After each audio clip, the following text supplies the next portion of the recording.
and welcome back to our channel. Today's video, let's learn how to fix WhatsApp notification not showing in your home screen. So first of all, let's start with updating our WhatsApp application. Head over to your Play Store or App Store if you are using iOS, then search for WhatsApp. If you see update here, update your app.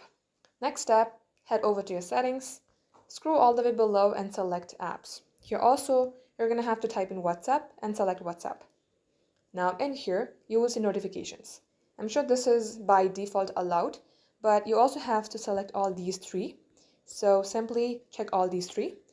It will show the notification on lock screen if you select lock screen. It will show a app badge icon if you have any notification in your WhatsApp if you toggle on this button. And if you check this one, you will see a pop-up and you will also see a message. So go ahead, make sure these three are turned on. And once done, select storage. Clear the cache, and go ahead, launch your WhatsApp, and if there is any message, you will also see in your home screen.